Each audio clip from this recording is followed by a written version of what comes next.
ಈಗಾಗಲೇ ನೀವು ನೋಡ್ಬೋದು ಈ ಒಂದು 70% ಗುಡ್ಡ ಏನಿದೆ ಇದು ಕೂಡ ನೀರು ಪಾಲಾಗಿಬಿಟ್ಟಿದೆ. ನೀವು ಇಲ್ಲಿ ನೋಡ್ತಾ ಇದ್ದೀರಾ ಲೈವ್ ಆಗಿ. ಸೊ ಇಲ್ಲಿಂದ ಗೋಮಾಳೆ ಜಾಗ ಕೂಡ ನೀರು ಆವರಿಸ್ಕೊಂಡಿದೆ. ಹಾಗೂ ಈ DRN ಇನ್ಫ್ರಾ ಅವರ ಉಳಿವಿಗಾಗಿ ಮಾಡಿಕೊಂಡಂಥ ಶೆಡ್ಡು ಕೂಡ ಇವಾಗ ಇಲ್ಲಿ ನೀರು ಪಾಲಾಗ್ತಾ ಇರೋದನ್ನು ಕೂಡ ನೀವು ಇಲ್ಲಿ ಕಾಣಬಹುದು. ಸೊ ಇದರ ಬಗ್ಗೆ ಹೆಚ್ಚಿನ ಮಾಹಿತಿಗಾಗಿ ನಮ್ಮ ಜೊತೆ ಇದ್ದಾರೆ ಇದರ ಪ್ರತಿನಿಧಿಯವರು ಅಹ್ಮದ್ ಅವರು. ಸೊ ಅಹ್ಮದ್ ಅವರೇ ನಮಸ್ಕಾರ ಸರ್ಫರಾಜ್ ಅವರೇ, good morning. Good morning sir. ನೋಡ್ತಾ ಇರ್ಬೋದು ಸರ್ಫರಾಜ್ ಅವರೇ, ಈಗಾಗಲೇ ನೀವು ನನ್ನ ಹಿಂದ್ಗಡೆ ಕಾಣ್ತಾ ಇರುವಂತಹ ಈ ನೀರಿನ ಹರಿತವನ್ನು ನೀವು ನೋಡ್ತಾ ಇರ್ಬೋದು. ತುಂಬಾನೇ ವೇಗವಾಗಿ ನೀರು ಸಾಗಿ ಬರ್ತಾ ಇದೆ.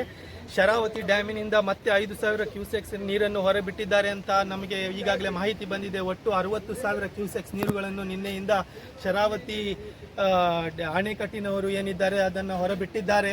ಇವಾಗಲೇ ನಾವು ನಿಂತ್ಕೊಂಡಿರುವಂಥ ಈ ಜಾಗ ಏನಿದೆ ಇದು ನೀವು ವಿಜುವಲ್ ಅನ್ನು ನೋಡ್ಬೋದು. ಆ ಸೈಡ್ ಈ ಸೈಡ್ ಎಲ್ಲ ವಿಜುವಲ್ ಅನ್ನು ನೋಡ್ಬೋದು. ಇದು ಶರಾವತಿ ನದಿಗೆ ಅಡ್ಡಲಾಗಿ ಕಟ್ಟಿರುವಂತಹ ಹೊಸದಾಗಿ ಕಟ್ಟಿರುವಂತಹ ಗೇರ್ಸೊಪ್ಪಾದ ಒಂದು ಸೇತುವೆ ಆಗಿದೆ. ಆದರೆ ಇದರ ಕಾಮಗಾರಿ ಇನ್ನೂ ಸರಿಯಾಗಿ ಪೂರ್ತಿಗೊಂಡಿಲ್ಲ. 4 ವರ್ಷಗಳು ಕಳೆದ್ರೂ ಸಹ ಇದರ ಕಾಮಗಾರಿ ಸರಿಯಾಗಿ ಪೂರ್ತಿಗೊಂಡಿಲ್ಲ. ನೀವು ನಮ್ಮ ಹಿಂದೆ ನೋಡ್ತಾ ಇರಬಹುದು, ಶರಾವತಿ ನದಿ ಹರಿದು ಹೋಗ್ತಾ ಇರುವಂತಹ ವೇಗವನ್ನು ನೀವು ಗಮನಿಸಬಹುದಾಗಿದೆ ಈ ವಿಡಿಯೋದಲ್ಲಿ.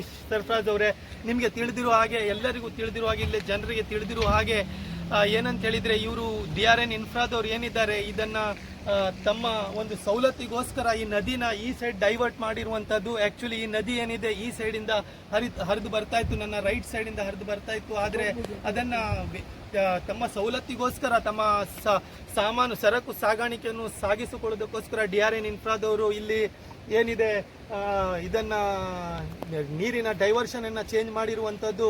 ಇಲ್ಲಿ ಇದ್ದಂತಹ ನಮ್ಮ ಕ್ರಿಕೆಟ್ ಗ್ರೌಂಡ್ ಆಗಿರ್ಬೋದು, ಹಿಂದ್ಗಡೆ ಇತ್ತು ಒಂದು ಕ್ರಿಕೆಟ್ ಗ್ರೌಂಡ್ ಇತ್ತು. ನಿಮಗೆ ಬ್ಲೂ ಕಲರ್ ಒಂದು ಬಿಲ್ಡಿಂಗ್ ಕಾಣ್ತಾ ಇರ್ಬೋದು, ಅದು DRN ಇನ್ಫ್ರಾದವ್ರದ್ದೇ ಬಿಲ್ಡಿಂಗ್ ಆಗಿದೆ. ಅವರು ತಮ್ಮ ಮೆಟೀರಿಯಲ್ಸ್ ಹಾಗೂ ತಮ್ಮ ಜನರನ್ನು ಇಟ್ಕೊಳ್ಳಿಕ್ಕೋಸ್ಕರ ಅಲ್ಲಿ ಮಾಡಿಸ್ಕೊಂಡಿರುವಂಥದ್ದು. ಅಲ್ಲೇ ಒಂದು ಕ್ರಿಕೆಟ್ ಗ್ರೌಂಡ್ ಇತ್ತು, ಆಟದ ಮೈದಾನವೂ ಸಹ ವ್ಯರ್ಥವಾಗಿದೆ ಇವಾಗ. ಹಾಗೂ ಏನಂತ ಹೇಳಿದರೆ, ಈ ಹಿಂದ್ಗಡೆ ಇದ್ದಂಥ 4ರಿಂದ 5 ಎಕರೆ ಗೋಮಾಳೆ ಜಾಗನೂ ಸಹ ವೇಸ್ಟ್ ಆಗಿದೆ.